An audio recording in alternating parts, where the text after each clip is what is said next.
जय श्री कृष्णा दोस्तों, स्वागत है आपका अपने यूट्यूब चैनल सनातन के कुबेर में।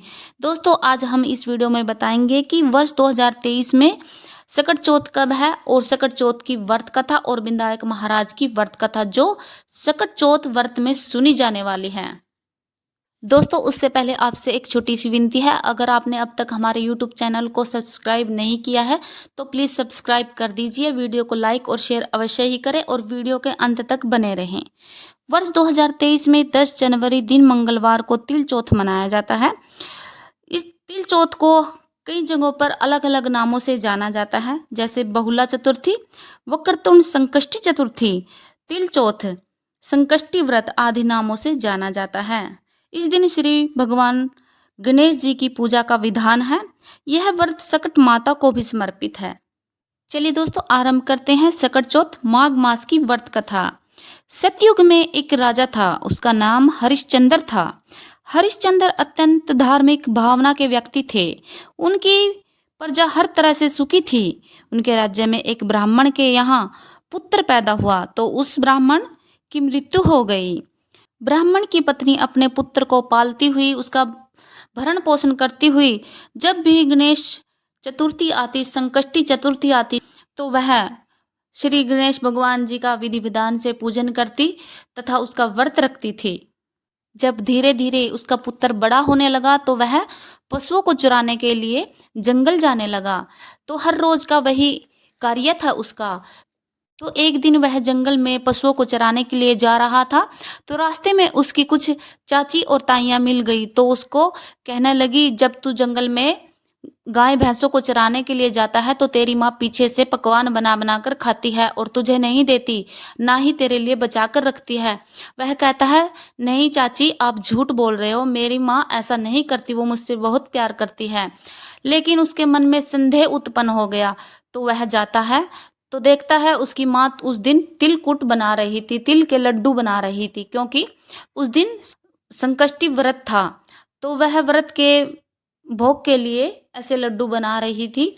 तो उसके मन में यह बात बैठ गई कि सच में ही मेरी माँ तो पीछे से पकवान बनाकर खाती है और मुझे नहीं देती और ना मेरे लिए रखती है। तो इसी बात से रुष्ट होकर वह घर छोड़कर चला जाता है। घर से निकलते समय वह गणेश जी की मूर्ति को अपने हाथ में ले जाता है। चलते चलते वह किसी दूर गांव में पहुंच जाता है। तो उस गांव का आव बिल्कुल नहीं पकता था। वहां एक कुम्हार भी रहता था। किसी ने कुम्हार से कहा, यदि तू किसी बालक की बलि अपने आव में देगा तो तेरा आव सदा जलता रहेगा और बर्तन पकते रहेंगे।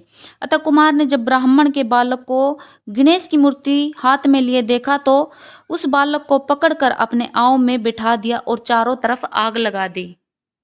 जब ब्राह्मणी का बालक बहुत देर हो जाने पर भी घर नहीं आया तो ब्राह्मणी बड़ी दुखी हुई। वह उसकी जीवन रक्षा के लिए गणेश जी से प्रार्थना करने लगी। गणेश जी की कृपा से उसके पुत्र का कुछ भी नहीं बिगड़ा। अपने अपराध बोध के कारण कुम्हार राजा हरिश्चंद्र के पास गया और अपने इस कुकृत्य के लिए क्षमा प्रार्थना करने लगा। राजा ने ब्राह्मणी से पूछताछ की तो उसने बताया कि मैं हर हर साल जब भी सकट चौथ का व्रत आता है, भगवान विनायक महाराज का व्रत आता है, तो विधि विधान से मैं व्रत करती हूँ। अपने बच्चे के लिए हर साल मैं वह व्रत करती हूँ और विधि विधान से विनायक महाराज की पूजा अर्चना करती हूँ।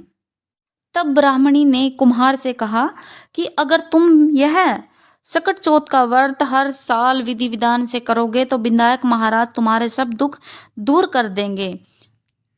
सकट चौथ व्रत की कथा यहाँ पर समाप्त होती है। दोस्तों, सकट चौथ की कथा कभी भी अकेली नहीं सुनी जाती, तो इसको जोड़े में करना होता है। उसके साथ हमें विनायक महाराज की कथा अवश्य सुननी चाहिए, तभी हमारा व्रत पूर्ण होता है। तो विनायक महाराज की कथा इस प्रकार है। विनायक महाराज की कथा। बोल गणपति महाराज की जय। एक विनायक महाराज थे। चुटकी में चावल और कुलिया में दूध लिए फिर रहे थे और कह रहे थे, कोई मेरी खीर बना दो। किसी ने नहीं बनाई। जरा से दूध चावल की कैसे खीर बनती।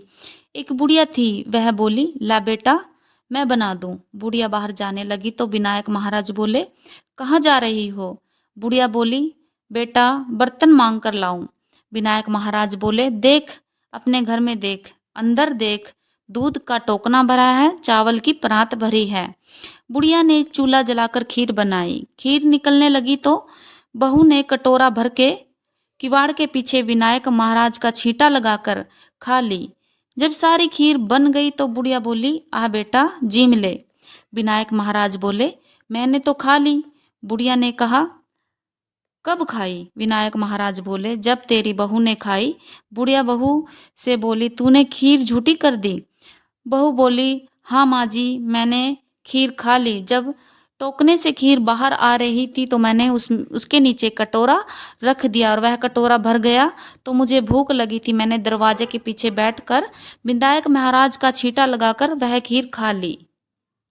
विनायक महाराज से बुढ़िया माता बोली, अब मैं क्या करूं इस खीर का? ये तो बहुत सारी खीर हो गई है, इस खीर को हम कैसे खाएंगे?